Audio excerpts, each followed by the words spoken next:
ഹേ every one, happy Sunday. ഇന്നത്തെ ഒരു message ഇതാണ്. നമ്മൾ കുറച്ച് പേരൊക്കെ വിചാരിക്കത്തില്ലേ, നല്ല മനുഷ്യരെല്ലാം സ്വർഗത്തിൽ പോകുമെന്നുള്ളത്. എന്തുകൊണ്ട്?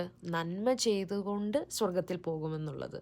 മറ്റുള്ളവരെ ഹെൽപ്പ് ചെയ്യുന്നു, ചാരിറ്റി ആയിട്ട് കുറേ കാര്യങ്ങൾ ചെയ്യുന്നു, അല്ലെങ്കിൽ നമ്മളുടെ സ്വന്തം പ്രവർത്തികൾ തന്നെ എല്ലാം നന്മയുള്ള പ്രവർത്തികളാണ്. So when we do good we are 100% sure that we will go to heaven എന്നുള്ളതാണ് ചില ആൾക്കാരുടെ കൺസെപ്റ്റ്.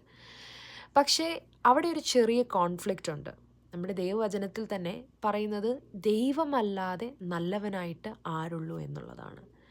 അപ്പോൾ ശരിക്കും പറഞ്ഞാൽ സ്വർഗത്തിൽ പോകുന്ന ആ ഒരു പാത്വേ നമ്മൾ നോക്കിക്കഴിഞ്ഞാൽ, is it because of what we do or is it something else? അപ്പം അവിടെയാണ് നമ്മുടെ യേശു ക്രിസ്തുവിൻ്റെ ഒരു സിഗ്നിഫിക്കൻസ് എന്ന് പറയുന്നത്. It is only through pure grace that we have earned the kingdom of God. And that pure grace is only through Jesus Christ.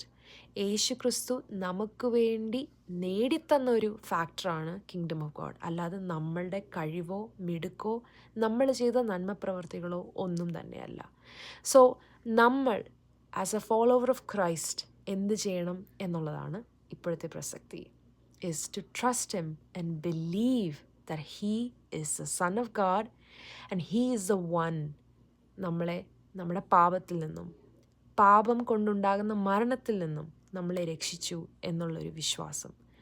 അതാണ് ultimate key to the kingdom of God. Have a great day.